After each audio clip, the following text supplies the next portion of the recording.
Hello, my name is Greg Massi, and this is episode number 60 of The Color of Air, a podcast about the musical journey. Let me apologize first for this being a week late.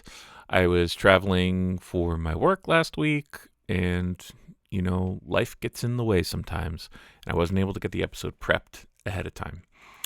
So, here we are, a week late, but we're here nonetheless, and I thank you for joining me.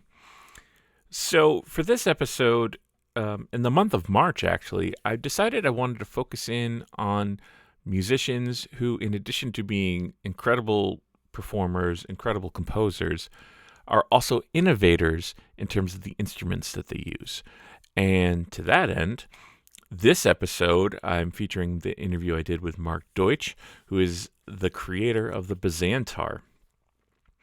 The Bazantar is kind of a cross between an upright bass and like an Indian classical instrument like the sitar or the sarangi, where it's got, I believe he says, 39 sympathetic strings built into it. And I was fascinated by this instrument when I received an email from the company 8DO, just a promotional email. I'm not close with them or anything, but saying, hey, check out the new Bazantar library for Contact. And I immediately fell in love with the sounds. I think I barely scratched the surface on what you could do with the virtual version of it. But it just has, when you're doing drones with it, it just has this beautiful resonant quality. But there's so much more to the instrument than just that. And talking to Mark, I was able to really kind of, talk about his musical journey, what brought him to, learning about the mathematics involved in music. And that's something that's very important because, most musicians probably don't think about it, but there is, you can, I don't want to say reduce, that's the wrong word, but you can break music down into mathematics, the way the overtone series works and all these other things. And we kind of touch upon that a little bit in my conversation. I probably didn't understand much of what was being said, but I wanted to learn anyway. Because I suck at math, let's be honest. But, Mark was very giving with his time and was very open about, how he got to where he is as a musician, the different mentors he's had and teachers he's had, both on the instrumental side and also on the dream side of things. Well, he talks a little bit about that and how that influenced the dreams he had, which then translated into him creating the Bazantar. So yeah, it was awesome. And I was really appreciative that he took the time to speak with me because, again, I discovered the instrument, and after discovering the instrument, you listen to the music that he's made, and it's just beautiful. And so, Mark, thank you for taking the time. And so to introduce you to Mark's music, I'm going to play a track off of the Picasso Tunings Blood and Holywater record. And this track is called The Crooked Road.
I'll just start with, my personal experience with discovering the Bazantar was really through, as a producer, and, getting the email from 8Dio being like, oh, hey, we've got this new instrument pack, and Right. and listening to it, and just, working on ambient stuff at the time, it just seemed to fit right in with the kind of music I was making, and I just loved it. And it was interesting for me to kind of, watch interviews with you, and I'll be honest and say, like, when I hear the stuff, when hear you talking about the process, about how you kind of develop the instrument, um I'm both fascinated, but I feel like I myself am an idiot and can't understand all the kind of the mathematics and all the other stuff that goes into it. So I was just kind of curious, about just kind of, just kind of taking it back to, you started as a classical bass player, correct? No, man, I started way before that when I was like a little kid. Oh, okay. I started, my dad, my uncle had a band, and it was a band that played like the entire canon of 20th century pop music. Oh, wow. From Dixieland, I mean, starting back ragtime Dixieland, we played the Maple Leaf Rag, I mean, like 1910, through all the music in the 20s, they're just, I don't know, I'm sure you're not familiar with it probably, Mm-hmm. and Duke Ellington and Patsy Cline, and played rock. I started playing professionally in 1973. Oh, wow. Yeah. So, and I was the little kid that, the little kid that, now, by the way, I was no prodigy at all. I mean, I wanted to be a musician. I was much more talented, in the visual arts and like other things. But music to me was, it just blew my mind. I mean, when I got into it, like maybe like when I was 9 or 10, I was just like, wow, just completely like, and also just like completely disoriented. Like a lot of people are naturally good musicians. I don't think I was. I think I was too emotionally like mesmerized to like be good naturally, anyhow. So I was like the little trained seal. I was like, let's watch the little kid play, guitar and bass and banjo, and I played trombone and saxophone also. And I mean, I was good.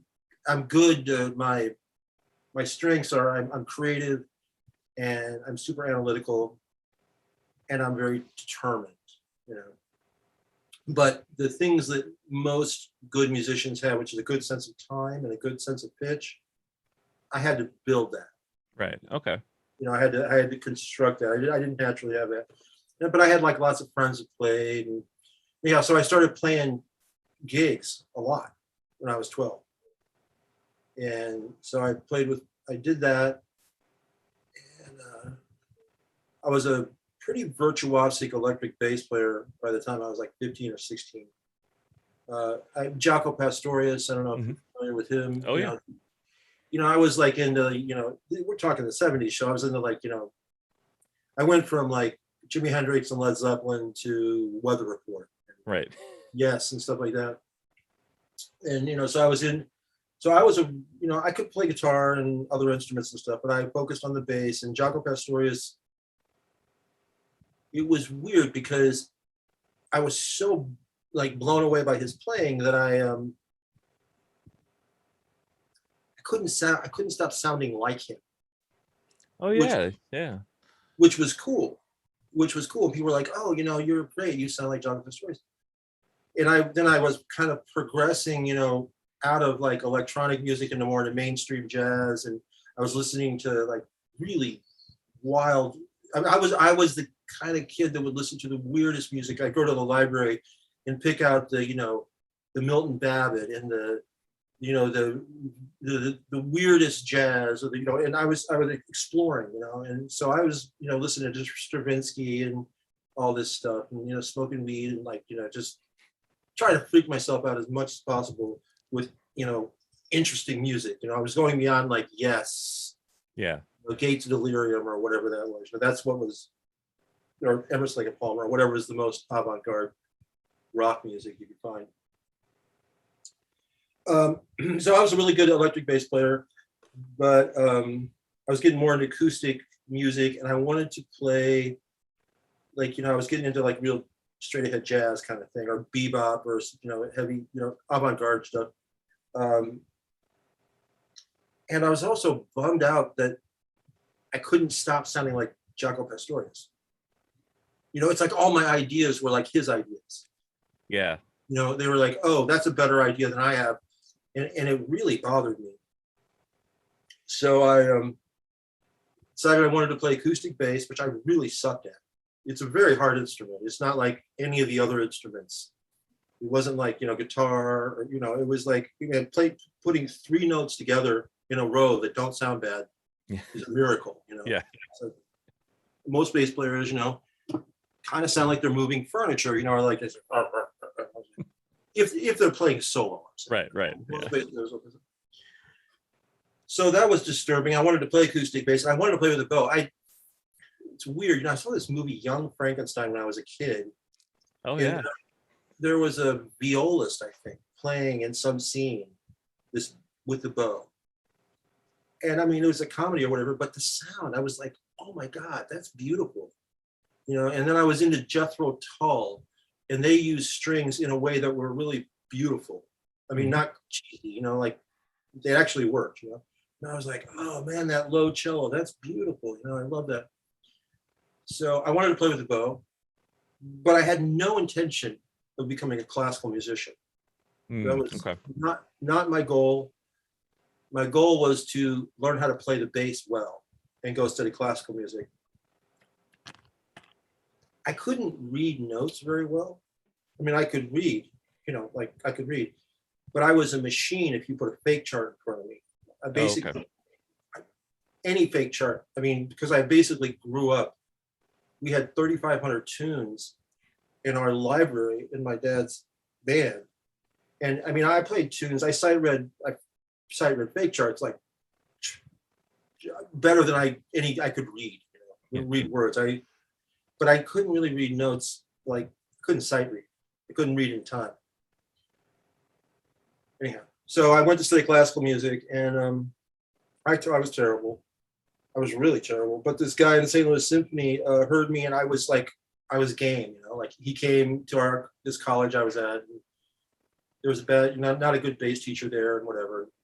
And I was just really game. I was nervous and I was terrible, but I was like, it was weird because I was really great at one thing, and I was doing something that I was awful at. It was a strange thing. I mean, I knew what good was. I knew what it was like to be a virtuoso, but I wanted to do this acoustic bass thing. So I was kind of badass, even though I was awful. I was a strange person, probably. Yeah. So he was cool, and he was like, come down to St. Louis and I'll get you in the conservatory. And I'm like, I don't know how to read or anything. He's like, don't worry about it, So he completely badassed me in, man. I didn't know anything. We faked the audition. I basically knew one movement of one concerto, one movement of one sonata, and we acted like I knew everything. Like, hey, why don't you play the second movement of the Dragonetti? I'm sick of that. How about you play the third? I had no idea what the second was, Right. I played the third. Okay, sure, And I acted like I was, reading the music, but mostly I just had it memorized. So I got a full scholarship in study classical music, and then I was there, and I had to like play in the symphony. I had no idea. No clue, man. The first couple of years were just me like, trying to catch up, and then I got into it and I got good at it. And so, I'm classically trained. Okay.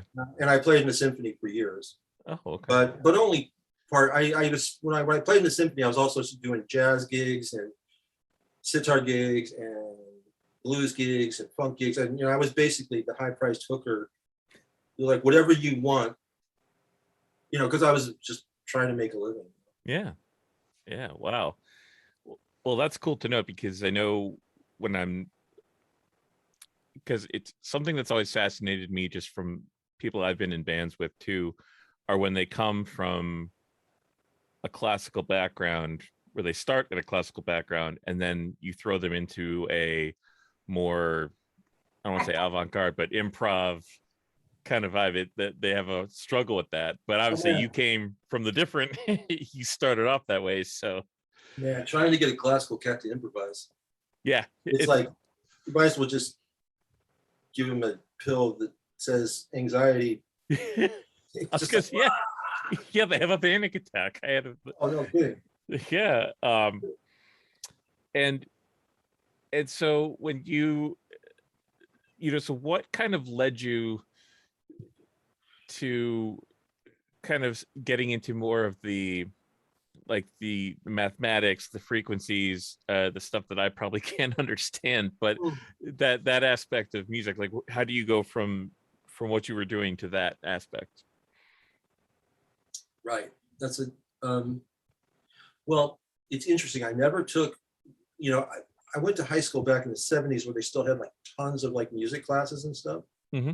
And I took tons of music and art classes. I mean, and I didn't take much math. I didn't really know that I was so naturally gifted in math. Okay. I always liked math. I mean, I never found it difficult. I never tried. I mean, I never had any, like, I know that people have anxiety about math because when I talk about math and I lecture, people want to kill me, and I've learned to be funny because there's no way you can give math to people without being humorous, because it's like, yeah. But so I never like thought much about math, but I was always into physics. I was always into science. I always liked that stuff, but I was very focused as a young person on being a musician. Okay.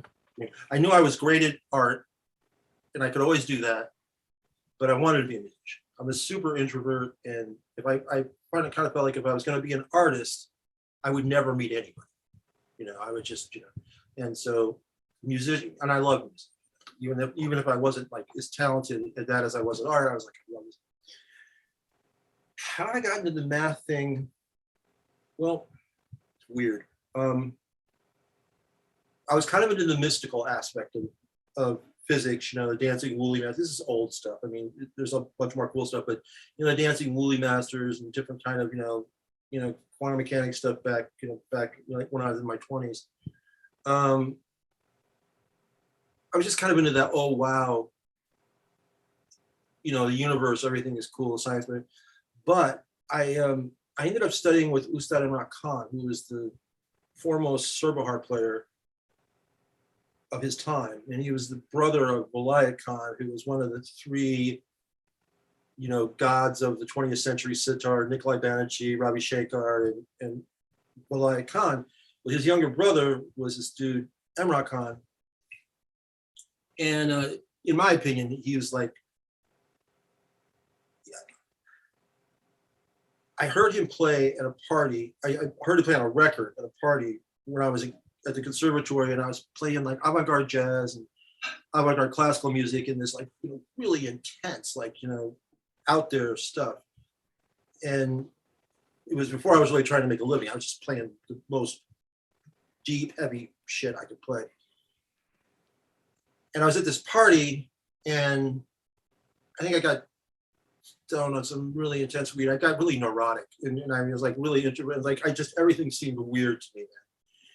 And I went to this sunroom. It was like all these plants. I went to the sunroom because it was quiet, and there was like a bunch of ferns and stuff in somebody's house, And it was, and I just went and sat in this like lounge chair. I just was like, dude, chill out, man. You're like, you're too uptight. Yeah. You're paranoid, And so I was sitting there, and I noticed that.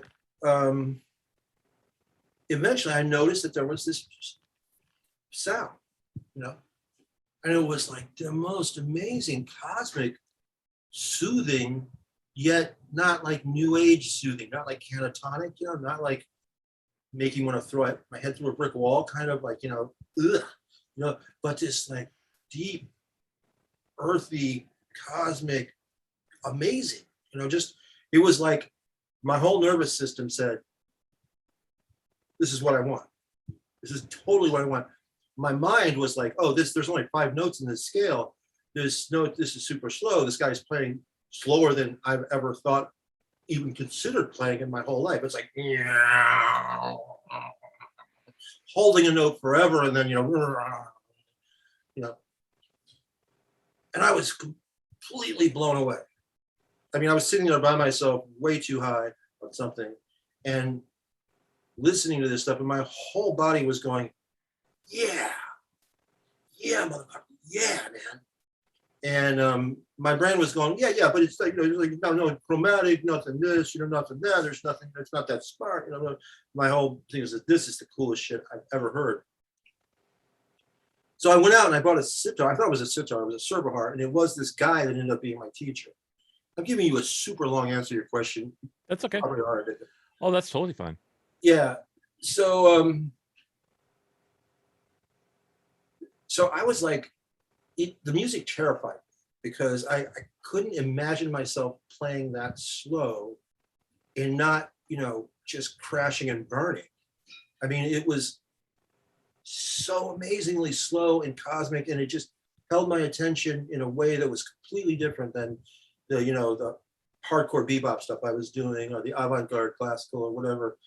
It was just, and so I went to this store that they had. I knew they had sitars. I didn't, and I bought a sitar, and I started to teach. There was nobody that taught sitar where I lived. It was in St. Louis, Missouri. I taught myself. It took some time too. I taught myself how to string it and tune it. Well, it was already strung, but like how to tune it, Yeah. And I bought a bunch of recordings and stuff, and I listened. I bought this little Robbie Shankar pamphlet that was weird, and then I just started teaching myself how to play. And people like completely don't, like Indian people don't believe me when I said I taught myself how to play sitar, and I played gigs for like 5 years before I had a teacher. Oh, like, wow. No, you didn't. I'm like, yes, I did. And I sounded cool. I mean, I didn't really know. I mean, I knew from listening to the music what was happening, but I didn't know anything. So everybody who knew me knew about this guy because I made him listen to this music. I was like, listen to this, man. This is like this guy, Ustad Imran Khan, man, playing the coolest stuff. And they're like, oh, man, give me a break, I'm going to go to sleep, because it's this like really amazing, slow bass sitar shit. But everybody that knew me knew that I was into this. And I got into a bunch of other, I went from, studying, I was hunting music. I was basically like a person that would hunt for, and I still do, and I was like, this is the new vein of gold, this Indian, the sarangi, the Serberhart, the Vina, whatever. This is I loved it. I still do. Anyhow, that dude actually came to St. Louis and started being the artist in residence at Washington University, which was like, right. I took my academic classes at Washington University because the conservatory just had music classes. So, and I lived on this strip that had all these jazz clubs, and it's basically where I lived. It's cool, very cool actually. And so this dude showed up. I gotta turn the fan off. And it was funny because I got this reputation for being a witch, man. People were like, dude willed this guy to come to St. Louis from India to teach him. I was like, yeah, maybe, I don't know. Anyhow, your question, this is the 20-minute answer to your question, is how did I get into the math? Yeah. Remember what your question is. So I started studying sitar with this guy. And he was probably the best musician that I've ever sat in front of repeatedly and watched play. Okay. He was a terrible teacher. Okay. He was, I mean, at least to me and to any other person who probably wasn't his son or whatever, he didn't it's a long story, but like it was like he didn't want to teach. He just didn't really want to show you anything. And I was like a vampire, man. I was like 2 lessons a week. Give me the goods, man. So I figured out a way of like getting him to play, which was how I could learn, because he wasn't going to like tell me anything. And he also had like these, really obnoxious limiting beliefs. Like, you're a white dude, you're from the States. It's going to take you 20 years to learn. You know what the Shrutis are? Are you familiar with that term? No. Shrutis are the subtle divisions of frequency that's in Indian music. Oh, okay. And it's based on real math.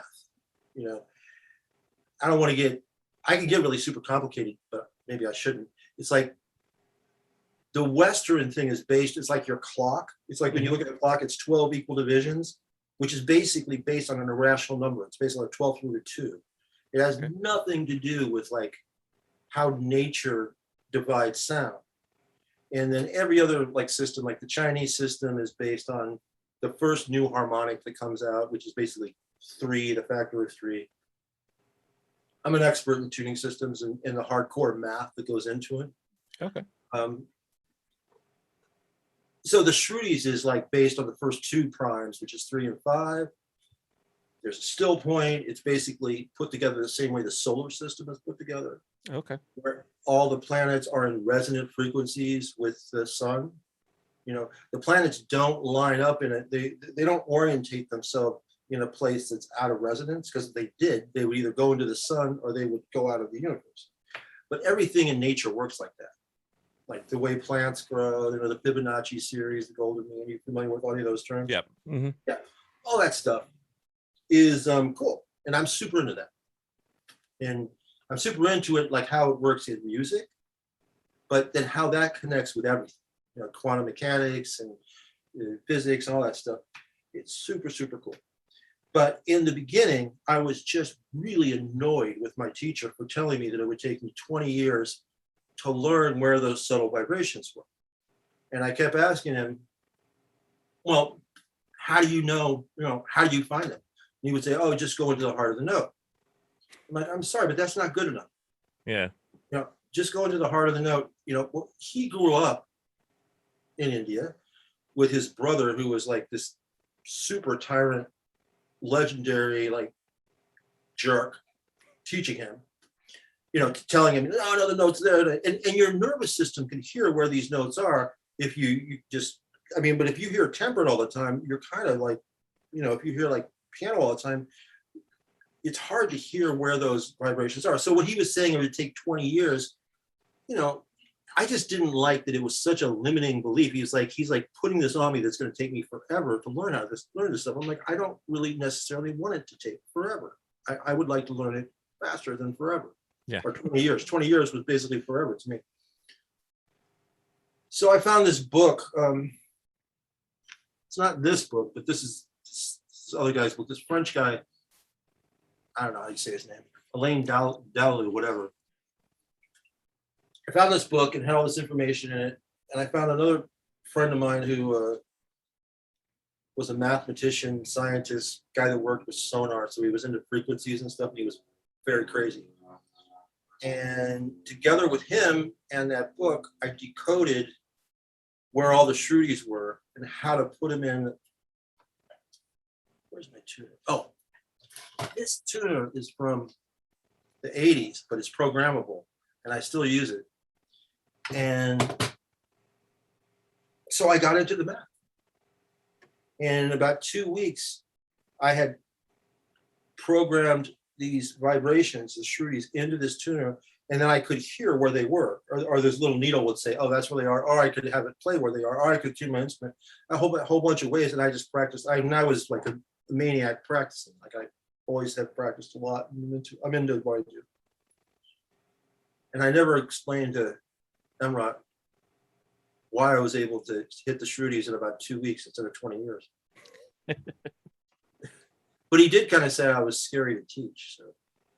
Oh, really? He said, you're difficult to teach. You're kind of like, you're very intense. He said, you make me work, whatever. Well, I mean, the way you described that too, I mean, I feel like you hear stories like that all the time, not even just in music, but in any kind of teacher relationship. Like there's always the one person who, they won't be forthcoming with the information. They, Oh, it's like they're pushing you to, they want to make sure you are dedicated enough, or I'm not sure if that was the case with him, but they want to make sure you are into it enough that you deserve that kind of knowledge. I don't know if that was his situation. that wouldn't have been his situation, but Okay. that's a cool thing. His situation was, it was just not, he just wasn't going to give it up, but that's okay. I mean, he was I listened to him. I stopped listening to Indian music for a while, and I went listening to. Well, there was a time in around the turn of the century that I stopped listening to music for like 10 years. I mean, I played all the time, and I was just like not wanting to be influenced by anything except what was going on in my mind. Yeah, it makes sense. And recently I've started to, like really get super into shakuhachi, super into like this, what is it called? Spike fiddle. It's like a Persian spike fiddle, kamache. Yeah, Okay. it's like this fiddle that's played like a bass, actually, little tiny thing. Anyhow, but recently I listened to, I started listening to him again, and I posted online, and some people asked me like, something about how I started playing, and so I posted the recording I first heard. It's just amazing. Cool. I mean, I hear it totally differently, but it's amazing. That's awesome. Well, I will say too, that is a much better Way Too High story than I've ever experienced. I've never had like a musical revelation like that in Way Too High. Mostly I just wake up paranoid. I have had quite a few musical revelations with being pretty high. Okay. Oh, well. And Yeah. Go ahead. oh no, I was just gonna say, so and so I know there's like in the early 90s when the idea of the Bazantar came to you, and like what necessarily preceded that? Was just hearing something in your head that couldn't be reproduced on your instrument at the time? Yeah, that's a really specific story, which I'm happy to tell, if you want to hear Oh, of that. course. Okay, I had been studying with I'd studied with this, like I had studied with the best teacher I've ever had in my life, who wasn't a musician, who was this shamanic cat from the cloud forest of the Andes. And this dude was the most extraordinary, bizarre person I've ever met. He wasn't easy in any way to deal with. He wasn't particularly logical or any kind of way of predictable, but he was a great teacher. I mean, he helped me. I had been through a lot of stuff in my first 25 years of my life. It was super harsh and tragic and whatever.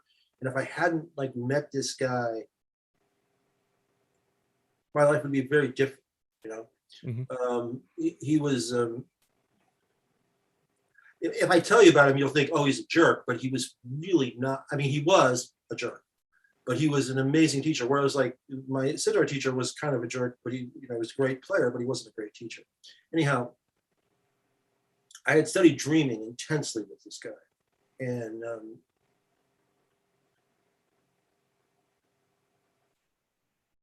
this guy always said to me, there's a couple things about him. I'm kind of backing up before I tell you the story about how the Bazantar came up. But this guy, I met him in like 1988 in the desert. And he always said to me, he's like, everything is vibration. And he wasn't a musician. He said, it's all vibration. Everything is vibration. Like, okay, cool. That sounds great. You're pounding that into my head. Everything's vibration. Which is like, whatever, I get that now. But the other thing is like, I was like, well, why are you here? Because he was this very out there dude who didn't seem like he fit in this society at all. I mean, and he was like, I'm here because computers are going to like completely take over in a while. And, back when, the conquistadors came to America, They wiped out us. We all looked at them and we said, these guys got no vibe. They got no magic. They got nothing, but they had technology and they had guns with it, and they wiped us out. And he said, I'm up here because we've like seen that what he called Halani Matikia, which means illusions of substance outside of yourself. Mm-hmm. Illusions of substance is going to become huge. And we want to study it to see what's going to happen, because it's going to take everything over.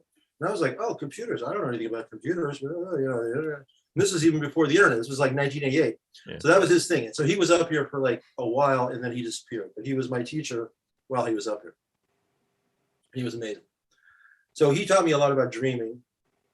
And in some of these dreams, I had to find this book. And the dream, it was, to say it was like, oh, I started dreaming, whatever, it was like probably one of the hardest things I've ever done. And you had to like do these exercises, which I still do all the time, to build up enough psychic energy so that you could actually do these dreaming things. And people say like lucid dreaming. He would freak out. He's like, that's not it. It's real dreaming. Blah, blah, blah, blah, blah, yeah. Blah, blah, blah, blah, blah. It was very like, in another thing, it was like, it'd be very like, the analogy would be Carlos Castaneda. But if you ever said that to him, he would like rip your head off. He was like, it's not that. Yeah. So I had been studying with him. He left, and I started studying with Gustavo Racon. And that's the guy, the sitar guy, that I was like wanting to get. He was the guy that said it's going to take you 20 years. Okay. So I did the math, okay? But the other thing I did, I was into like collapsing any problem by both the intuitive and the intellectual. And I would teach that to my students. It's like, if you want to really like be functional in whatever you want to do, you don't just like, because I would watch students, and if they were like, their predilection was like to be very analytical, whenever they get stressed out, they would go deeply analytical to try to figure something out. And that's a really limiting kind of like position to be like, to like, and other people would go, super intuitive. It become very subjective. And so you would default to your strength. So I would always try to teach my students to like be able to ping pong back and forth between, their intuition and their analytical, their intuitive, their collective unconscious, and their ruthless, like, analytical thing. So in myself, I'd always try to put that in practice because it works. So I was doing the thing with the figuring out the math with my friend, which I already explained to you, a little bit. But the other thing I was doing was I was playing this cat, Ramna Raya, and there's another guy whose name I can't remember. Saranghe players. Are you familiar with the saranghe? No, not really. Oh my God. Amazing instrument. Okay. It's this indigenous bowed Indian instrument. It's like 2 or 3 feet, like 2 feet tall. It is the most haunting, amazing sound. It is otherworldly. And there's 2 guys. It used to only be played in whorehouses, bordellos in India, and it was considered like a low-class instrument. Right. Okay. You could see why it's played in like opium dens and whorehouses. Its sound is like, whoa, heavy. These 2 cats, I can't remember the other guy's name, but Ramna Raya and this other guy brought it into like, they were so great. They made it into classical Indian music. They elevated the instrument in like the 70s or 80s, 60s. I don't know. But by the time I started listening to them, but because I was trying to learn those subtle vibrations, those shrudis that I told you about, what I did is I played the saranghe music on auto. I had a CD player that would play the CD over and over again. Mm-hmm.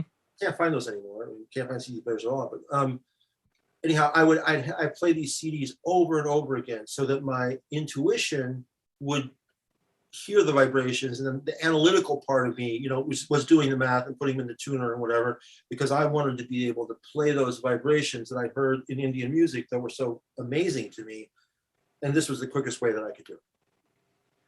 So I'm doing this, and I'm taking lessons with dude, and he's got the 20-year thing, and I've got the 2-week thing, and I'm listening to this in sarong, which is the best music in the world to sleep to, because it's just soothing, haunting, but it doesn't have that catatonic new age, like throw your head through a brick wall thing. Yeah. Beautiful. I mean, it's just beautiful, haunting. And so I was dreaming, and I was playing my bass, but it was the sarong music that was playing. But in my dream, I was playing bass. I heard this music maybe 6 times that night. And I had sympathy. The sarong, by the way, has sympathetic strings on it. Okay. You're familiar with the sympathetic string thing, right? Okay. So it has 42 strings. The Bazantar only has 39 strings. This little tiny instrument has 42 strings. And, I knew that, and so my bass all of a sudden had sympathetic strings. So I had the dream. I woke up. I didn't remember the dream. But a couple days later, I was like, what is that bass with sympathetic strings that I was reading about or heard about? And I had all these like Omni magazines, this is before the internet, and I'm getting all these musician magazines. I'm looking at it. Where's that bass? I saw that thing with the bass with like sympathetic strings. That sounds really cool, Yeah. And so for a couple of days, it was bugging me. Bass with sympathetic strings sounded cool. I knew I'd heard about it somewhere. And then one night I put that same album on, this Ram Naraya album. It was this strong, and the whole dream just downloaded when I heard the music. Oh wow! Like, oh man, that was a dream. That was a dream. Cool. So then I was like, oh, nobody's built a bass with sympathetic strings. It was a happy idea. It was like, oh, cool, bass with sympathetic strings. This will be nice. It was like 1993. 1992. I remember because when I first started building it, the Mississippi River was flooding in St. Louis. And anyhow, so I started.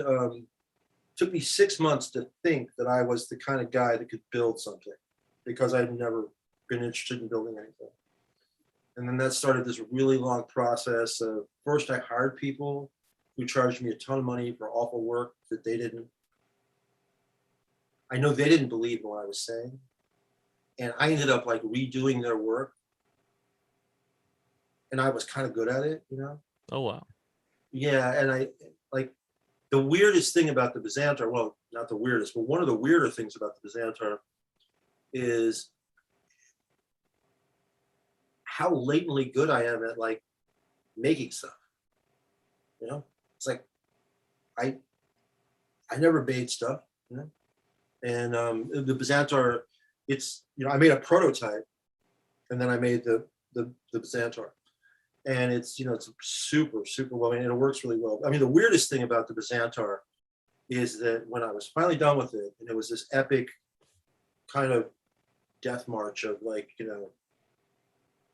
took all my money, took everything. It became, started out as this happy idea. It ended up at this grim, like, I will make this thing if it kills me. And it almost did. I mean, definitely like took all my money. And it took a lot, took a lot, but it was, I think it was worth it. I mean, the thing about it that's really interesting is that when I finally got it all assembled, and it took about a month to get all the stringing and all the, that was a big deal, really 2 months to get everything lined up right. And then I played it, and it started to like actually do its thing. It actually sounded better than what I had imagined. Oh, wow.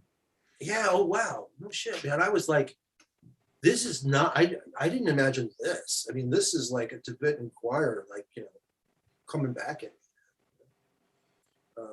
So that was cool. That was really cool. I mean, that was amazing.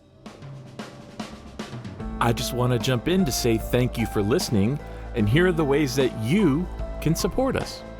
Subscribe to The Color of Air on your favorite podcast app like Apple, Stitcher, Radio Public, or Spotify, and be sure to rate and review. Also follow me on Twitch at twitch.tv/retcongreg. Join our Patreon at patreon.com/Ret Con Industries, where we have 3 monthly subscription tiers of $1, $5, and $10. Depending on which tier you choose, You will have your name listed in the credits for every future podcast and music release, as well as access to bonus audio and video content, Bandcamp discounts, and exclusive merchandise through the Ret Con Swag Club. Finally, please check out all the music up for sale at retconindustries.bandcamp.com. And now, back to the podcast. And from what I again, like just the research and the interviews that I read and watched with you over, the last 20 some odd years since that process took place, do you find that you're still developing new techniques for it? Because I think that was the thing you said, is that once you built it, it's like, okay, well, now I have to learn how to play it. Yeah. And so I found that very interesting in terms of like you're not even just developing a new instrument, you're also developing new styles, new techniques. Yeah, for sure. Yeah, when in 1990, I finished in 97, and I spent all of 98. I quit my bands. I had a bunch of bands that I ran. I quit the symphony.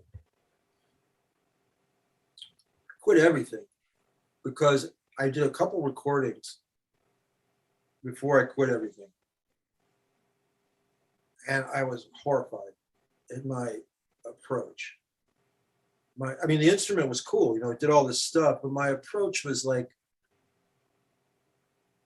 I had been playing sitar solo for quite a long time. And my approach on the sitar it made sense. I could play that instrument solo and it made sense. If you were in the audience or you were listening, yes, that was satisfying. I developed a thing, But I've been playing bass in orchestra and bands and stuff like that. And my approach was like, okay, I'm playing a solo in a jazz context as a solo, maybe, but I'm still in a jazz group or in a trio or whatever, and I'm soloing. But playing this thing by itself, which is what it really deserved, to hear what it's doing. My whole thing, I knew that it was wrong. I knew that the way I was approaching it sucked, but I didn't have I didn't have all the stuff downloaded in my nervous system to fix it. I could just hear that. It's kind of like when I first started playing the bass. I knew I sucked, but it still took me a long time to be able to play it well. Right. So I was horrified, and I just quit everything I did except teaching, because I still taught. And I just practiced, and it was cool because I got over things that would take me years to get over, like certain things that I would do. Bass is a very difficult instrument to play, just logistically. It takes a lot of strength, hard to make, notes flow together or whatever. And I play both bowed and plucked, hopefully virtuosically. So that year that I put that first album together was crazy. I just was like, stop doing that. I don't care. Just stop doing it. That's ridiculous. Do it like this. I was like, yeah, but I can't. It's impossible. Just do it. And so that was phenomenal. And then I moved to San Francisco, and I wasn't getting any work. Nobody knew what to do with the Bazantar. I miscalculated the scene. I thought, this is just really, I don't know, futuristic or like innovative scene in San Francisco, but there's not like that, wasn't that big of a music thing here, and everything was,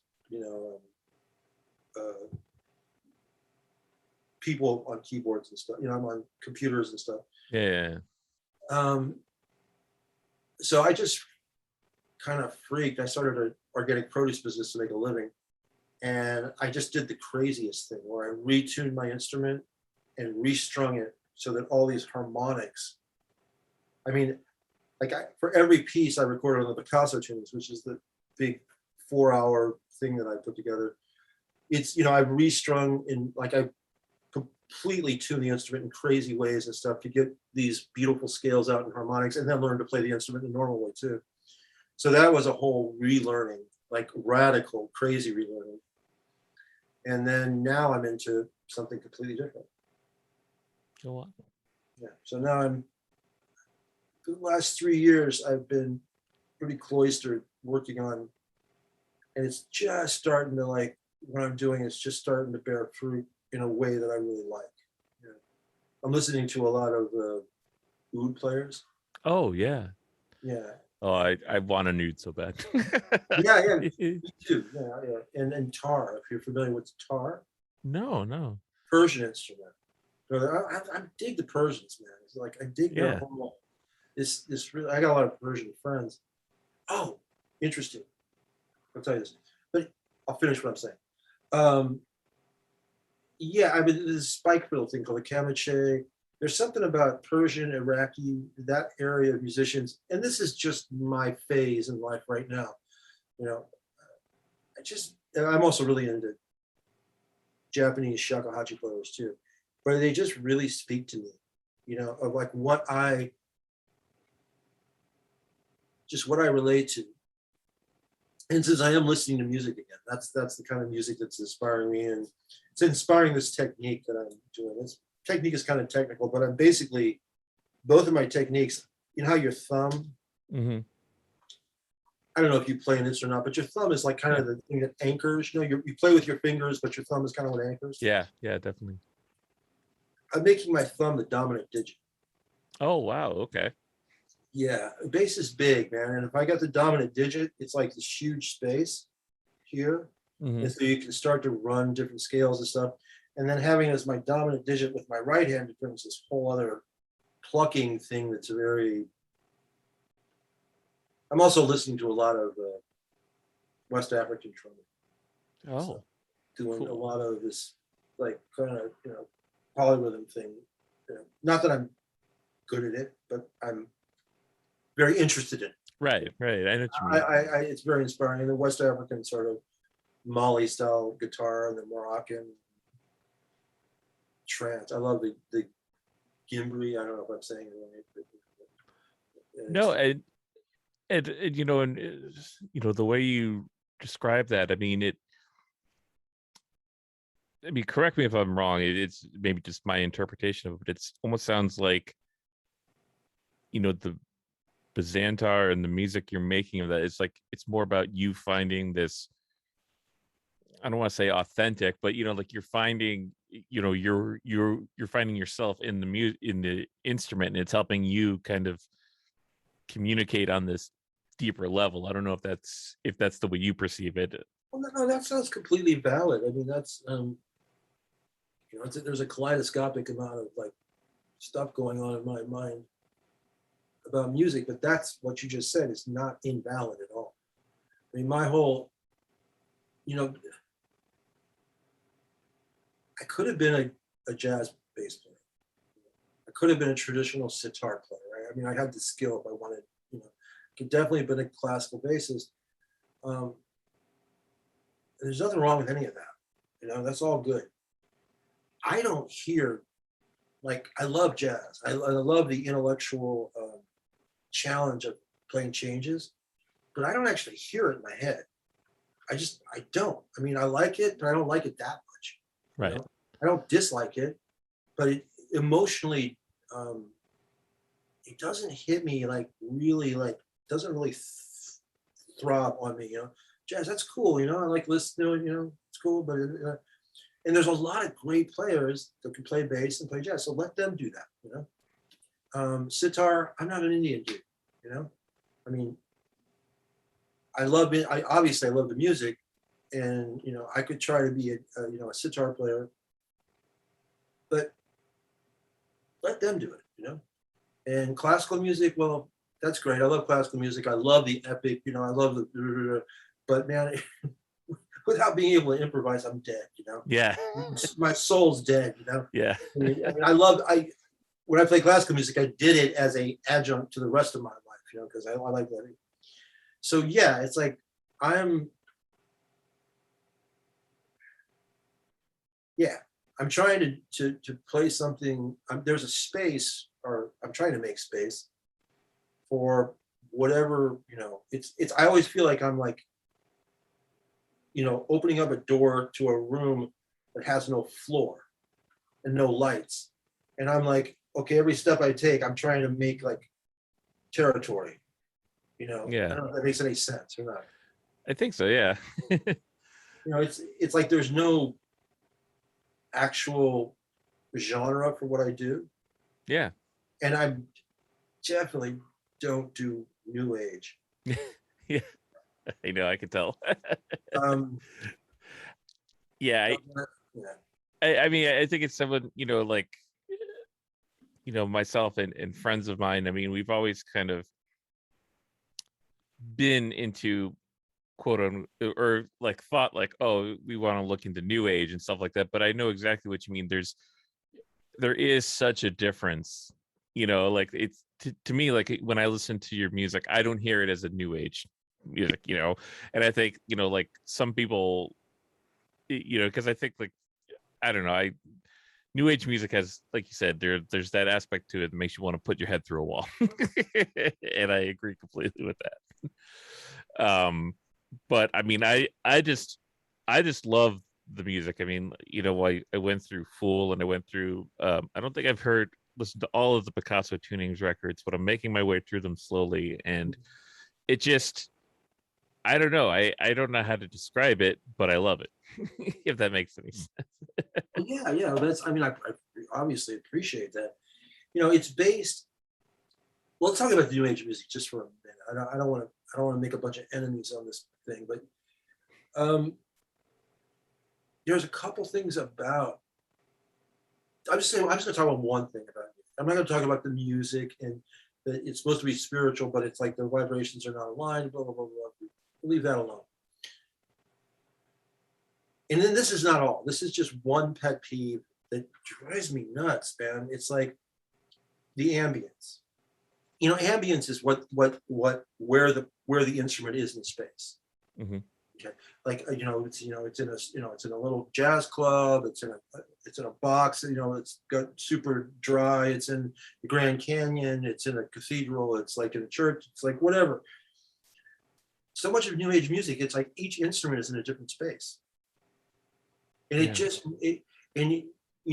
I'll hear that. I'll hear that the flute is in the Grand Canyon and the piano is like right up in my ear, and something else but the incoherence of whoever is doing that music. Now I know that most people wouldn't hear that, but I believe in music that everybody hears everything. You just don't hear it consciously. It's like when you eat like really crappy food, your body still knows that it's really crappy food. You just think, oh, it's got lots of salt and sugar and it tastes great, but your body still like goes, this is killing me. Yeah. But music's like that, and so when you and like when I say it makes you want to like throw your head through a wall, it's when you give so much weird information. Like the whole band is in a different, each member of whoever's playing is in like some different space. It makes me want to just like become catatonic, which is different from being meditative. Yeah. Meditative is like hyper alive, but quiet. Yeah. Yeah. Other kinds, like the music that is like supposed to be like that. There's a lot of music that's supposed to be like that actually makes me feel dead and catatonic, where I'm sedated, but that's exactly it. I'm sedated. I'm like, this is disorientating and none of this makes sense. But it's really flowing and whatever. But like there's that flute in the Grand Canyon and there's that piano that's like right up in my ear. I go to sleep. Yeah, that's just I'm sorry. That's my little pet peeve about some things. Well, no, I find that interesting, and as I mean, for me personally, I mean, I started off as a guitar player. I mean, I've been playing guitar for 30 years now almost, and I started off as a rock metal guy, which was kind of like my identity for so long. Mm-hmm.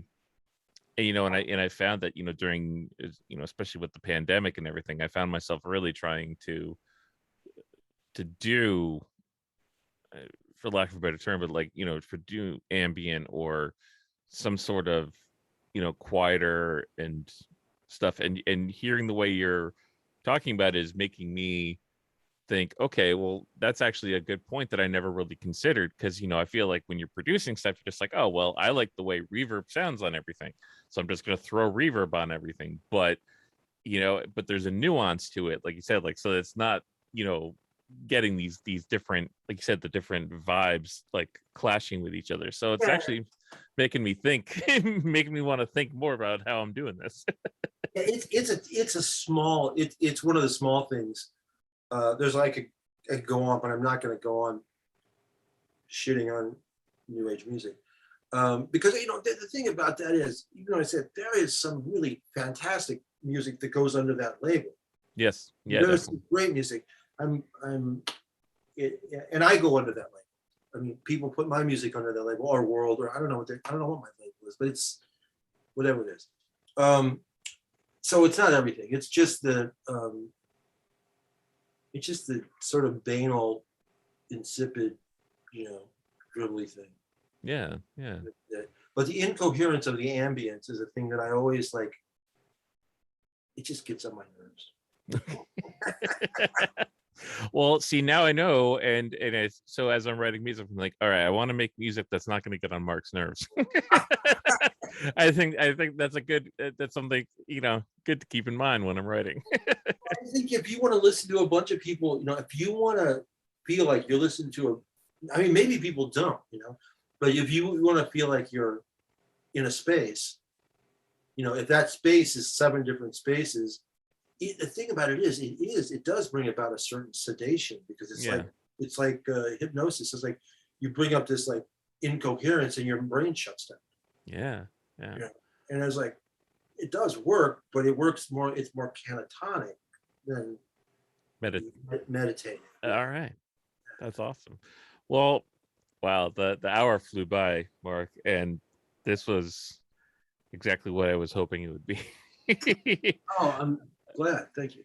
I mean, I just, thank you so much for taking the time to do this. And so in terms of people getting in, like, getting your music and everything, is Bazantar.com the best place for them to go? Because that's got kind of everything under one roof.